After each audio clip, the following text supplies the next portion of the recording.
What's up, everybody? Michael LaFido. Hope you're having a great week. And we have a lot to cover today, a lot of great topics. If you're a real estate agent, team leader, broker owner, we're going to be talking post August 17th and getting an update from one of, I think, the leading authorities that really caught my attention before anybody else did when I was at the T3 Summit in Naples.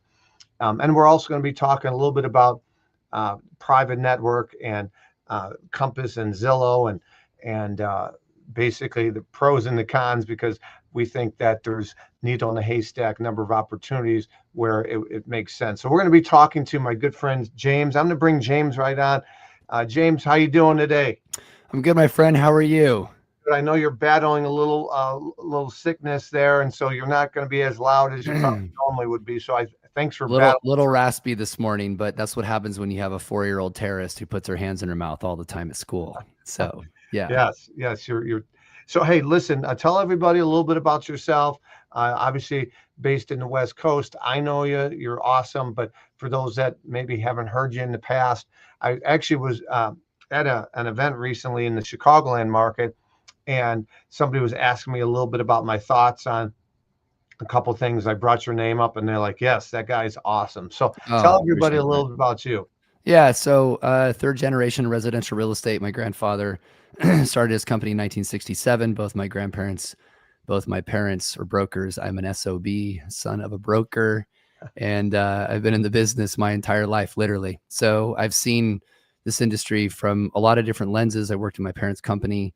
I've run a couple prop tech companies, and then I've been in the franchise space now for a very long time, almost 20 years.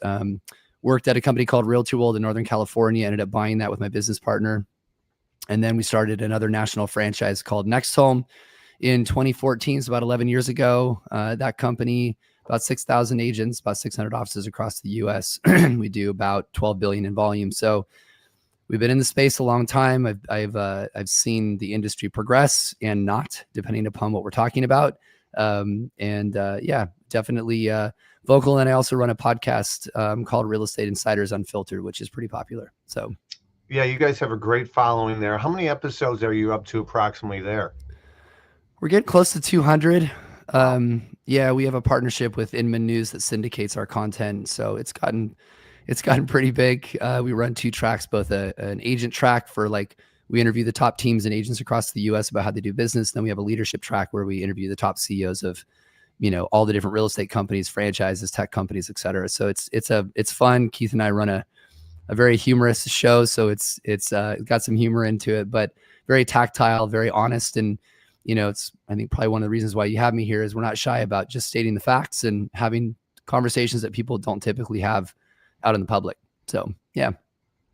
Well, and I appreciate that about you. And that's what we're going to have today is, addressing kind of sometimes the elephant in the room, having those discussions that a lot of times fellow real estate agents aren't even aware of. So, I knew you before Inman in Naples, but you really were ahead of the curve. And so that would have been in May of 2023 in Naples.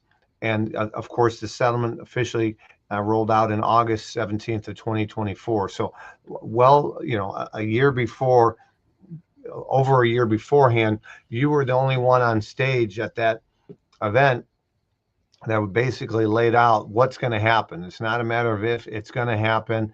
And I mean, we had, realtor.com, we had, I think, move.com up there, and they were saying basically the exact opposite was going to happen.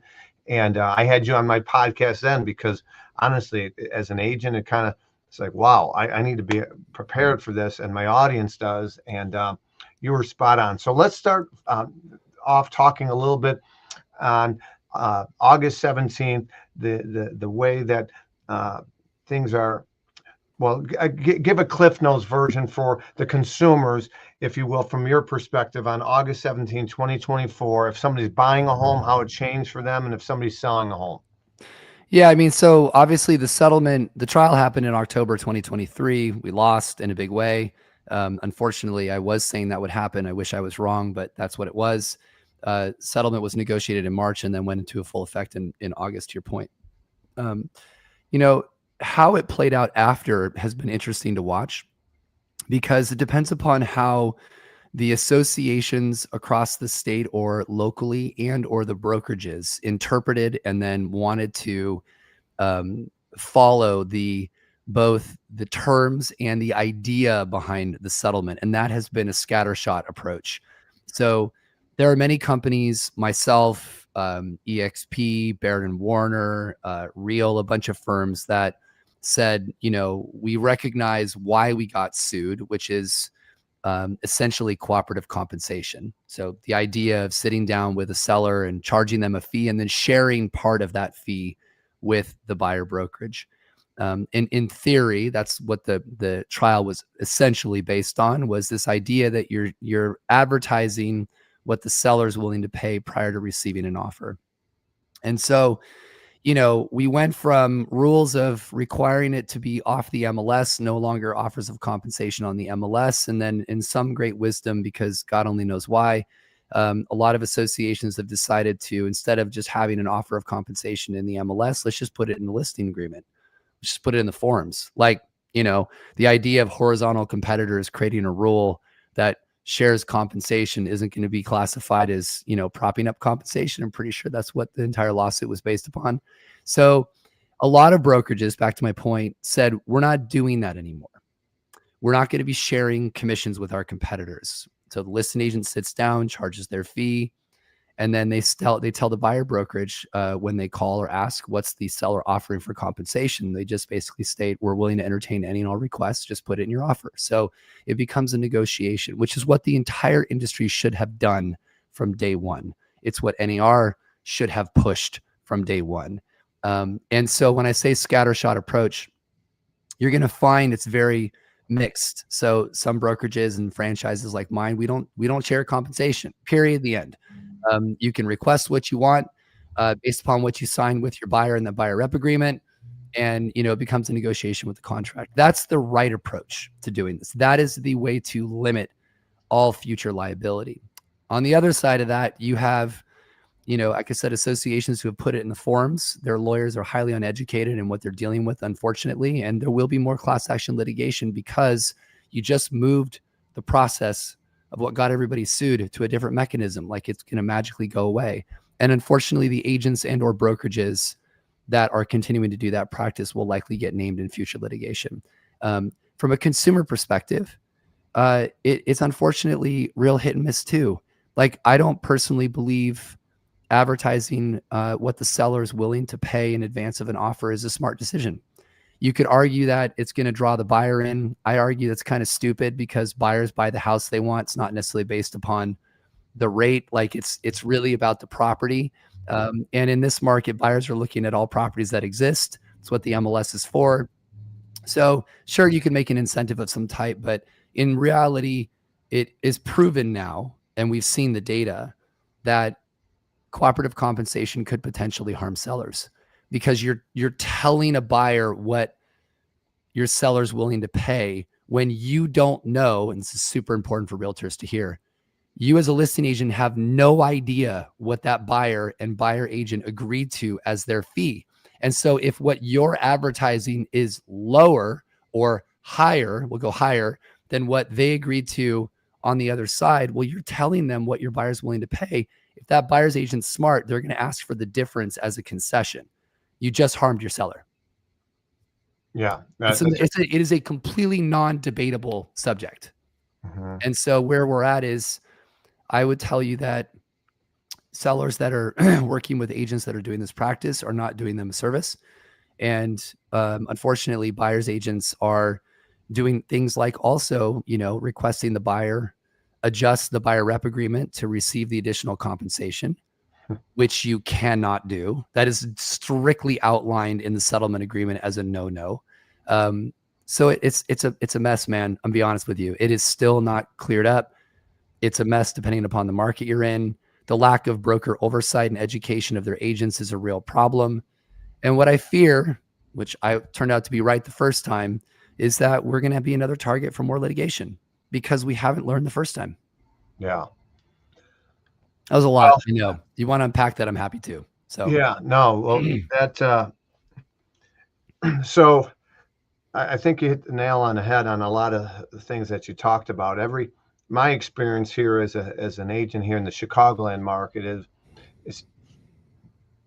is there's a lot of agents. So in our form, the on page one of the offer of the contract, a buyer's agent would um, put what their fee is that they have an agreement with their buyer.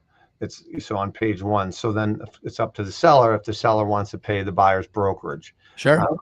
And which is how it should be. Yeah, so it's pretty transparent, right? It's pretty transparent. So the buyer knows because the buyer's got to sign each page of the contract, and so he needs it. It's disclosed besides the buyer agency agreement. He's got that, and now he has this, and so he has both forms. So early on, we'd get agents that would call and ask basically, hey, what's your seller willing to pay? And they should stop doing that. Right. Yeah. So I'm not seeing that as much, which is good. So maybe the others have spoke up. I think this is important, Michael, is agents that are asking that, I'm not ragging on them. They don't know any different. They haven't been educated correctly by their broker, but it's not a question you should be asking. And I'll tell you why. There's 2 points here.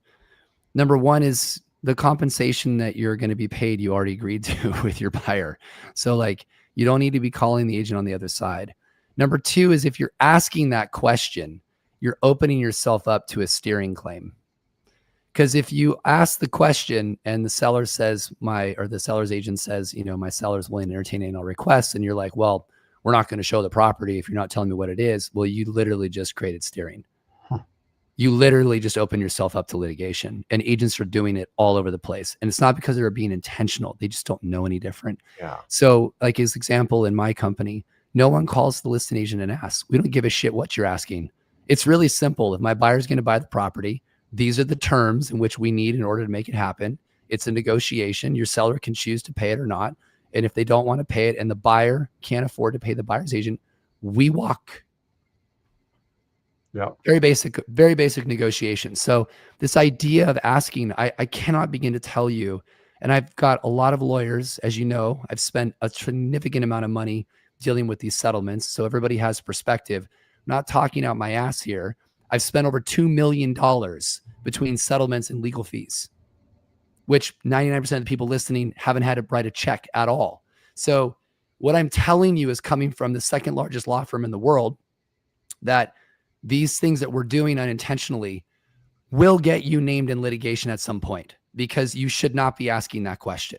It's irrelevant. You can ask for whatever you want in the offer. You can ask for the refrigerator. You can ask for the dog, whatever the hell you want, just put it in the offer. So right. It's just a mindset shift that we've got to get our industry moving in the right direction so that we're not a continued target, which, in case anybody hasn't noticed, we're like this huge target for litigation all over everywhere. So,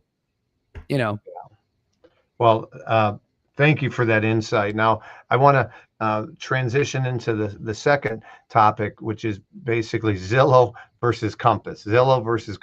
And I'll try to do the best setting the stage. So, like our multiple listing service, MRED, which is based in Chicago, we're broker owned. So we do have something called the private network, but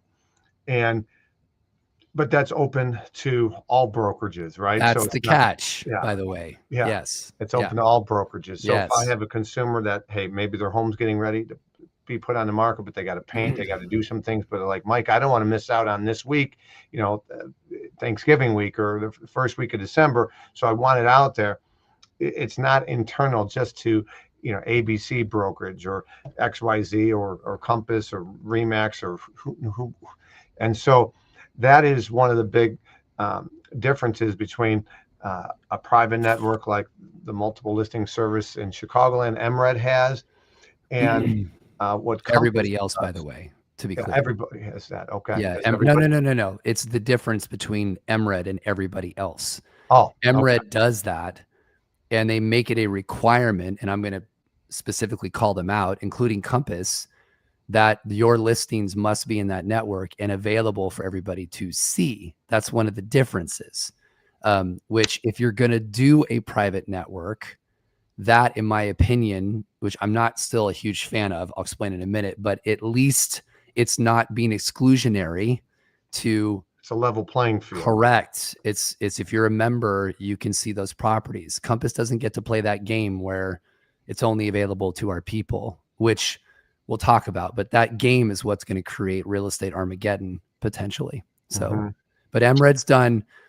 They have a network. They have it. It is private. I think that's an advantage in that they require it to be shared amongst everybody. And I think that makes it better in the sense of doing a private network. But I'm still not a huge fan of this idea that, this idea that this is actually good for sellers, but we can debate that in a minute. So yeah. So setting the stage. So I told everybody a little bit about our multiple listing service, how we have it, where if it's private, it's private, but it's available to members. It's available to all members, all Correct. brokerages. Now, Compass has an internal private network where they explain the benefits in their mind to the consumer on how keeping it in-house, Compass only private network. Their 3-phase marketing plan. You explain it better than. Yeah, I mean, I'm going to explain it from their perspective. I don't agree with any of it, but that's okay. So the idea is that you can test the price, your aspirational price, by not putting it on the MLS, essentially letting other agents inside the Compass organization with potential buyers that they may have look at that property, tell you what it might be worth, to figure out the price. And then if they can't find a buyer that's off market, essentially without having to do all the showings and all of these things, and what they classify as, days on market that hurts the seller, or price changes that hurt the seller, that if they can't find a buyer in a specific amount of time, then they'll put it on the market. So it doesn't quote unquote hurt you to do this. That's essentially, I'm just sort of generalizing here. The problem with all of that is you don't know what a property is worth with a test market of 2. Yeah, small sample size. It's the stupidest thing I've ever heard in my life. So you can't, it's like doing a survey and saying, we surveyed 10 people and, 90% of them think that the economy sucks. Okay, well, where did you survey the people? What was the demographic of those people? Were they Republican or you see what I'm saying? Right. You have to have a large sample size.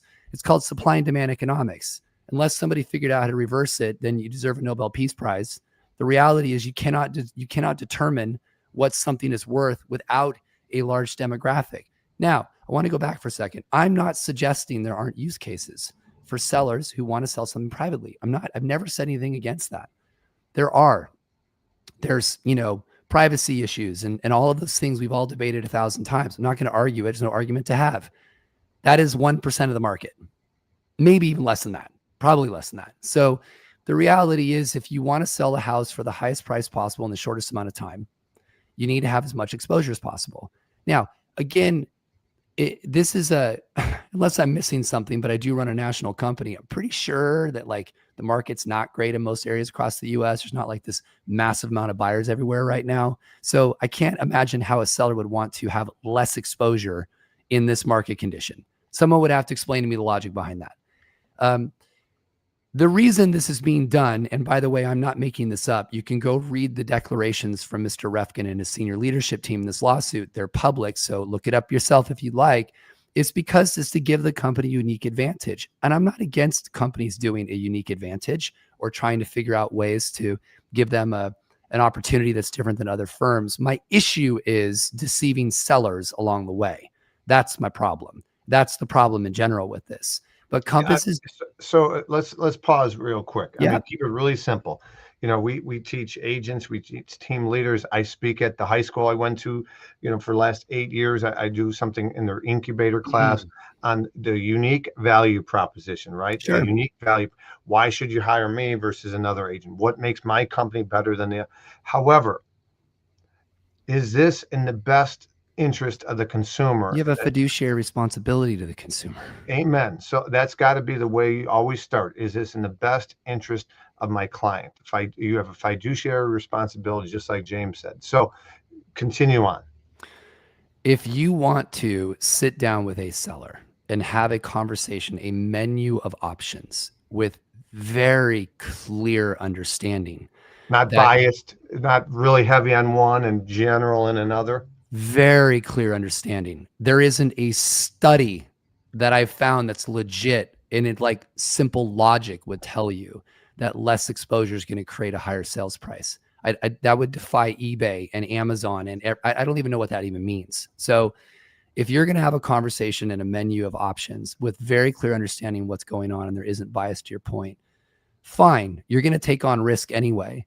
But I can't imagine a seller who wants to sell their house longer time frame for potentially less money. I don't know where that exists. And we sell 30 plus thousand homes a year in my company. I can't understand the concept. So the plan is to create a distinct advantage to recruit people to the company, to help them win listings and to double end transactions. Obviously, if you keep transactions in-house in a brokerage, you make more money if the deal is done on both sides. That's just common sense. Compass wants to build a portal where it goes to their website. Again, I'm not hitting on that. My problem, though, is that you need to follow the same rules as everybody else. You don't get all the data and then get to exclude your data from the process. And that's the crux of the Zillow issue. Zillow is basically saying, all right, so make this transition for those that aren't familiar. So Zillow, we all know Zillow, Realtor.com, Redfin. Zillow is basically, they have an issue with this. So they basically have stated that if you partake in it's geared towards Compass, but even MRED right now, MRED, our MLS is a target. Doesn't apply right now to this rule. They're working through it, but our private listings and our private listings don't make Zillow anyways, but they're going to punish, they're trying to punish Zillow, if you will. Zillow, excuse me, is trying to punish Compass, saying, because if you keep this private network where it's Zillow only, Compass only listings, then we're not going to display your public listings. Is that correct? Yeah. So essentially, at one point in time, roughly 47% of Compass listings, this is according to them, by the way, were in the 3-phase marketing plan. What that means is they're not on the MLS. And then roughly, I believe 94% of those 3-phase marketing plan listings end back up on the MLS and then sell publicly. So I don't know, you could almost call that a failure in my mind, but whatever. So Zillow is in a spot where it's recognizing that Compass is going to start what we call a private listings war. And I candidly think this is maybe already going to happen. So if Compass holds their inventory back in a way to try and get agents to leave other companies and come to theirs to see that inventory, which recruitment, grow the brokerage, then how do you think other companies will respond? So take Keller Williams, which is 4 times the size of Compass. If Compass is recruiting KW agents because they can get the MLS access, so follow me here, and now they can get Compass listing access, well, that hurts Keller Williams. So what is Keller Williams going to do? They're going to launch a private listing network. By the way, I'm not saying this like I know, this is just game theory. Sure. What does Remax do? Launches a private listing network. What does EXP do? Launches a private listing network. And then what you get, this is really important what I'm laying out, because this is very like strategic, heady stuff. What you get is 4 or 5 of the major companies now holding 47% of their inventory off the MLS. Well, what happens to the MLS? That inventory drops, becomes less valuable. Where does Zillow get all of its data? From the MLS. What does Zillow monetize? Listings. So if Zillow was to lose all of this inventory from these MLS data feeds, it causes their traffic to drop. It causes listings to no longer be there. They can't monetize leads, and it causes their revenue to go down. Follow the logic here? Okay.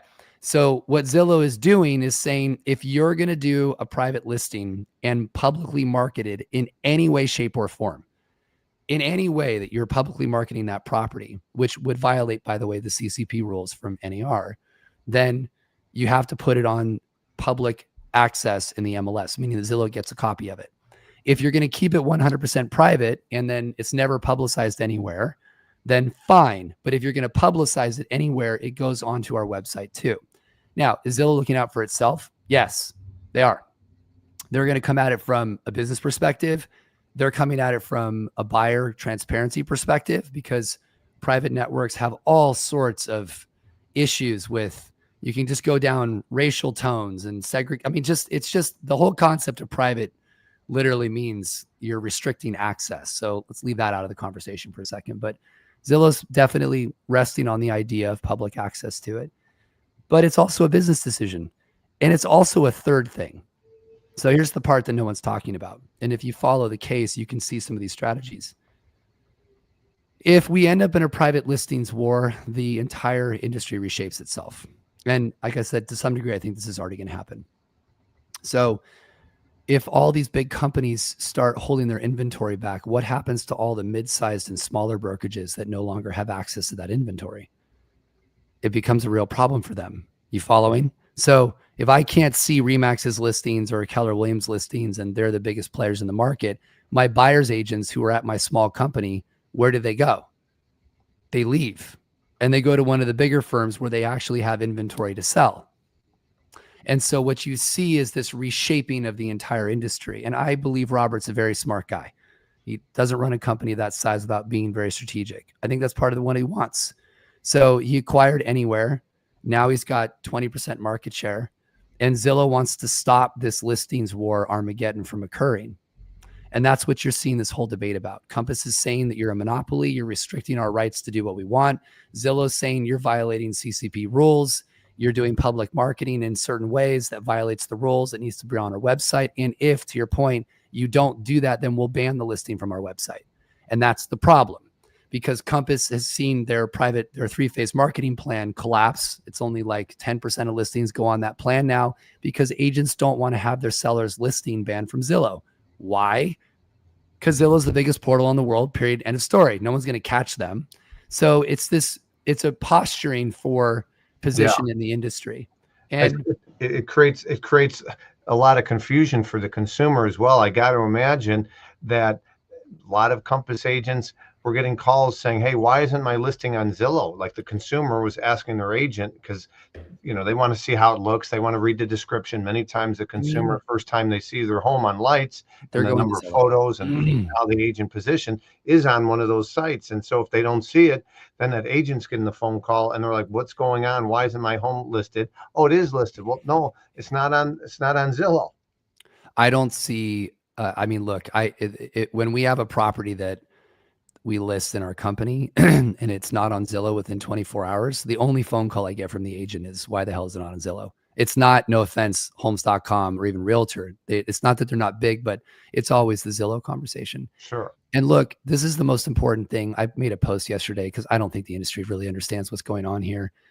This whole fight between Zillow and Compass, depending upon how this goes, it will have the biggest domino effect you've ever seen in our entire lifetime. I know Mike Del Prete posted something yesterday, and I think he's brilliant. I just very much disagree with him on this subject.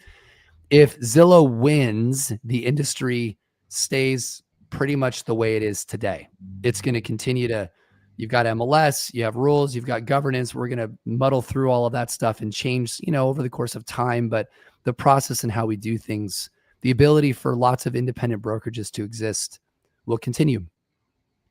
If Compass wins, I don't think you have just the industry has the slightest idea on what that will look like. And I will give you a layout of it, since people have now seen some of the strategic comments that Zillow has made internally. So first, Compass's acquisition of Anywhere will go through. I am very confident they will close that deal. That gives them 18 to 20% market share across the US. That is a massive company.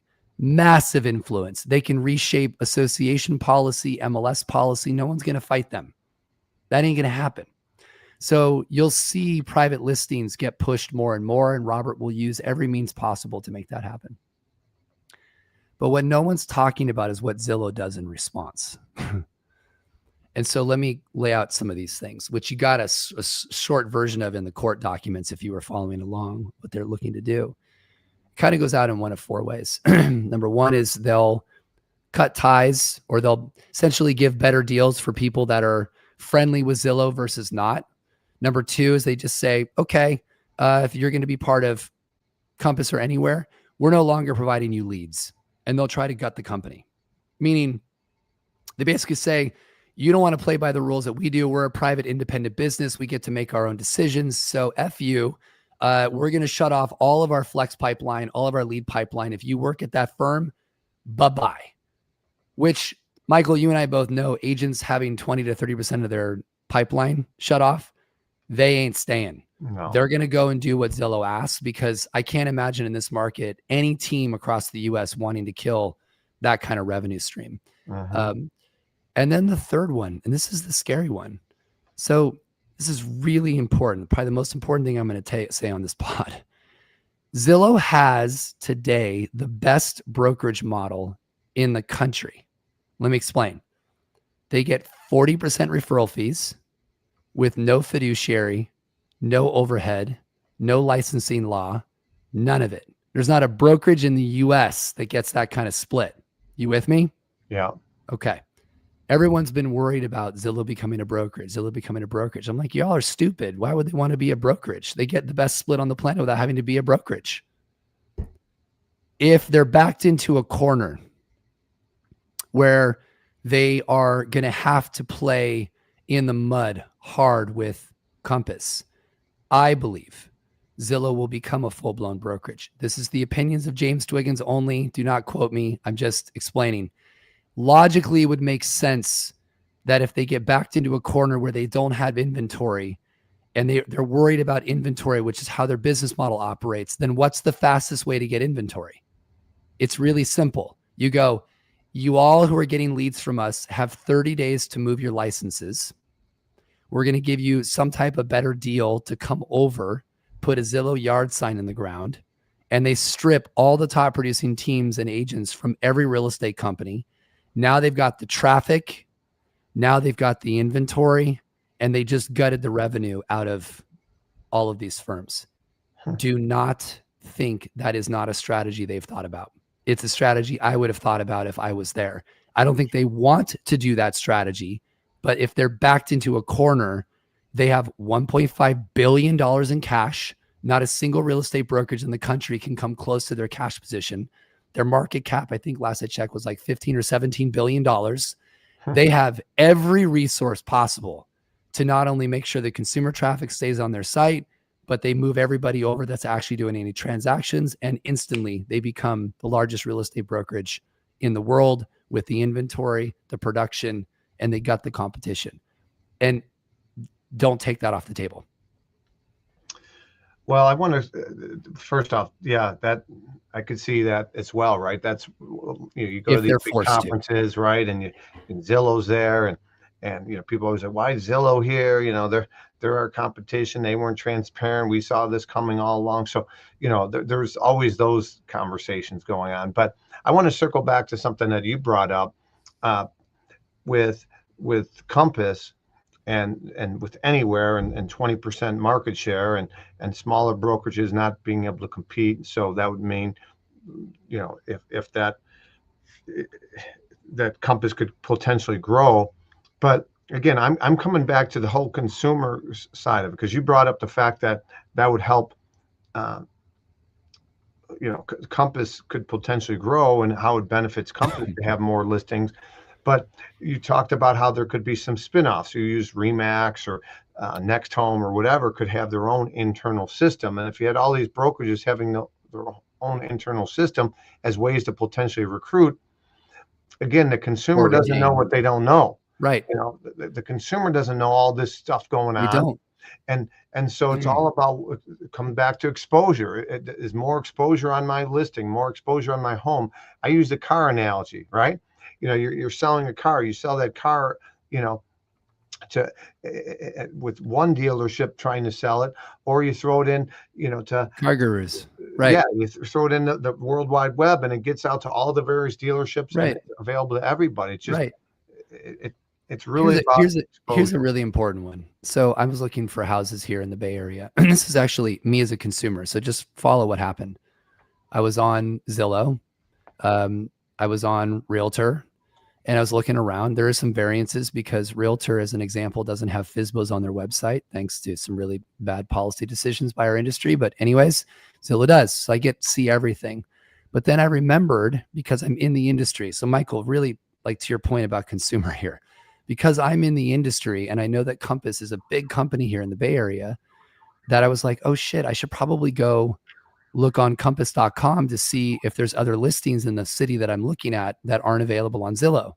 So sure enough, I went to compass.com, which only I would know, by the way, because I'm in the industry. So just like a seller's going to think about that? No, never.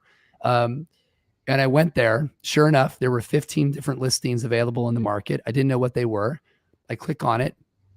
It asked me to fill out a form to get connected to one of the Compass agents to learn about this property. And I was like, F that shit. I'm out. Because I don't want to do that, because I'm a consumer shopping for properties. I want to be able to look on my terms, not talk to anybody. And I can't begin to tell you how screwed sellers are getting right now, because I'm not the only one that thought that way. So in that scenario, let's just say, in that scenario, you're doing some bird dogging for a client. I was your client, and you find it on Compass's website. It's obviously it's part of their 3-phase plan at this point, because it's not out in the public. and you called to say, hey, I have somebody that's interested. They're relocating. Can I show it? What's been your experience? Well, it depends upon the agent. Some said, I'm sorry, it's not available for you to see. It's only internal right now. And then some have said, you can come down to our office and look at our listing book. Listing book, like 1990 listing book? No, you can go back to the 60s if you want, but sure. Yeah. Yeah. The thing my grandfather used to do. It's so stupid. And it depends upon how the agents handle that, is what our experience has been. And I can't, again, to your point, imagine how that's beneficial to a seller. Here's the thing. Sellers have no idea. They don't even have the slightest clue what's going on. And to me, that right there, you got a live one on the hook.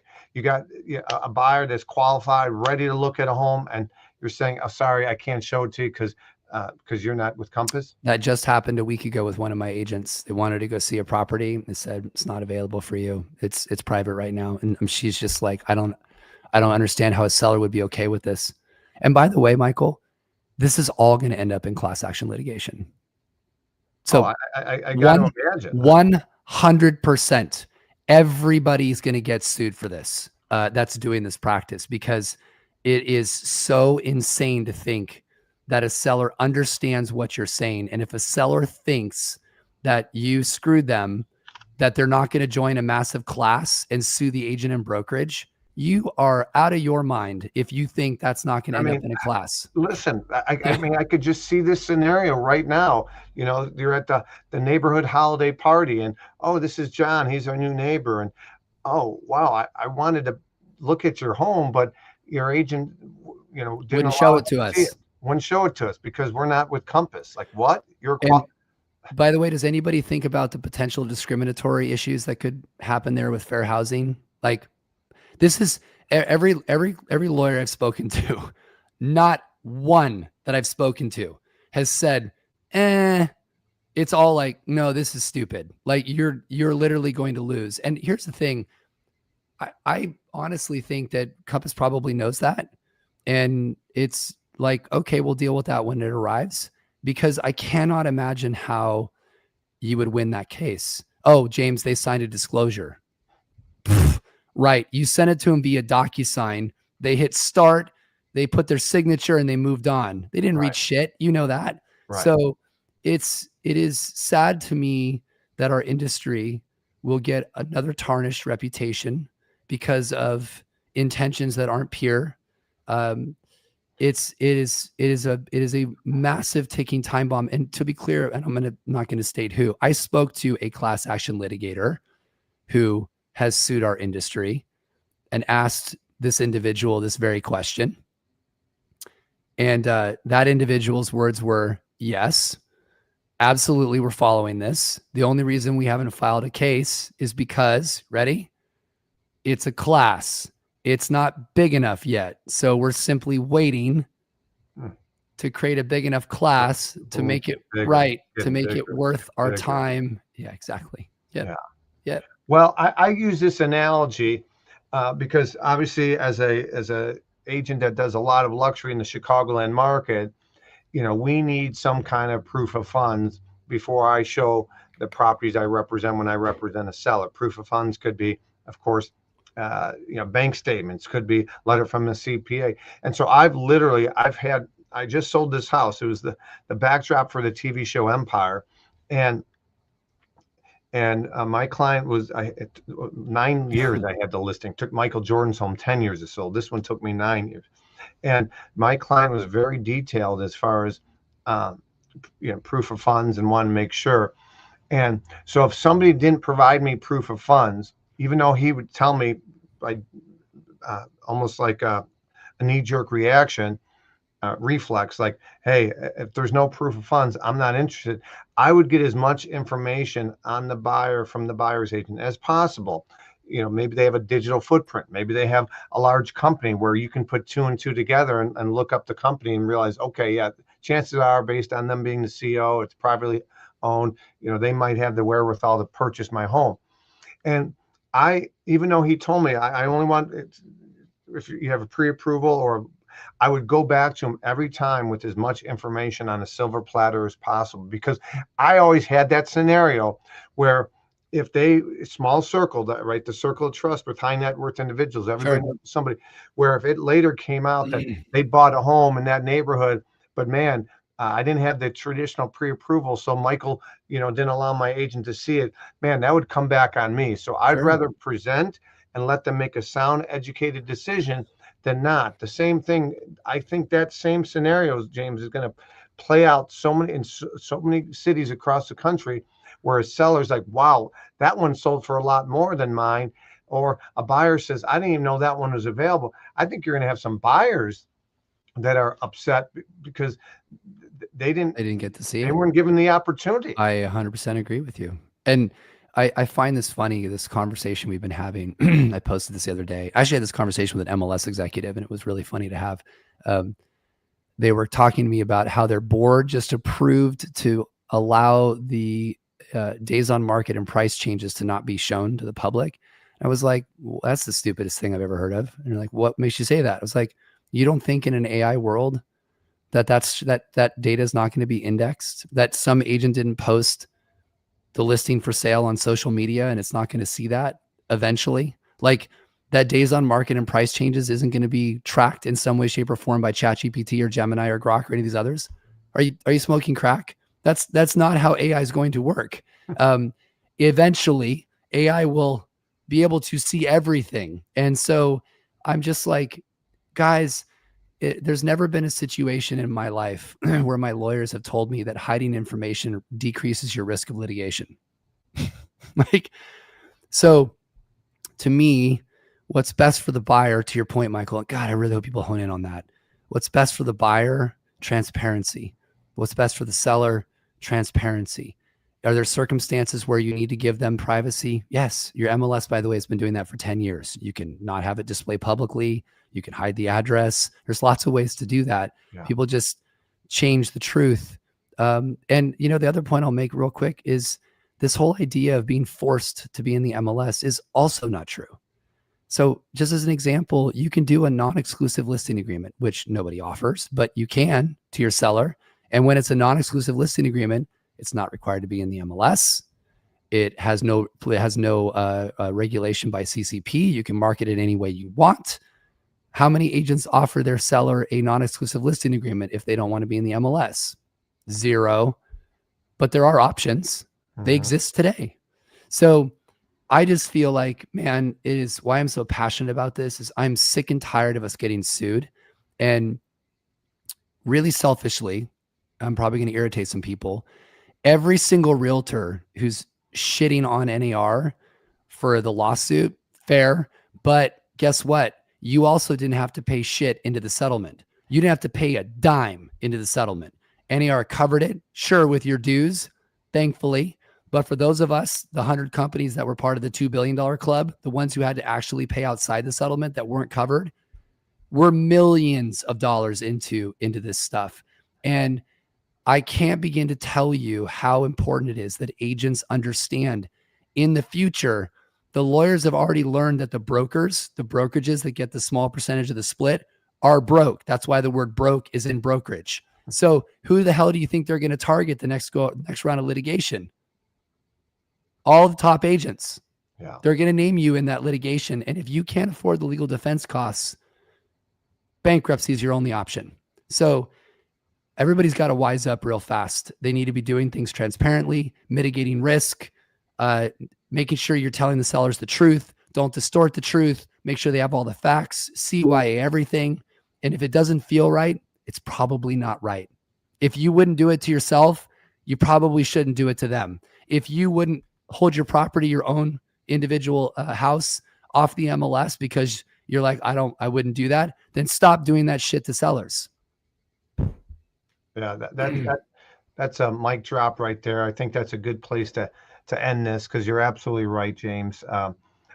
For somebody that wants to find out a little bit more about your podcast, get in contact with you, where's the best place for them to do that? Yeah, just realestateinsidersunfiltered.com. You can catch us there. We're on Apple, Spotify, YouTube, all over the place. So yeah, check us out there. And then we post our pods on Inman as well. So it's not behind the paywall. So you can go to inman.com and see them before we release them on our show. So you get a first crack at it there. So that's awesome. Well, hey, thanks for battling through for over 45 minutes. I know you're not 100%. Thank you for what you're doing. Thanks for speaking up. I appreciate what you and a few others are doing. And again, what's best for the consumer. And we'll leave it there. Put them first. Put them first. More exposure. Yeah. Educate. And if they want to make a sound decision that they're the exception to the rule and they want privacy, but educate and make sure that they know what their options are. Michael LaFido, James Dwiggins, appreciate your time today, James. Appreciate it. Thanks for having me. You're welcome. If you guys have any questions for me, feel free. Shoot me a text. You're going to see my contact information come on here. The best way is, I should say, shoot me an email, Michael@MarketingLuxury Group. Shoot me an email, Michael@MarketingLuxury Group. Until next time, you're listening to another episode of the Luxury Specialist podcast. Michael LaFido, make it a great day, and appreciate you guys. Take care.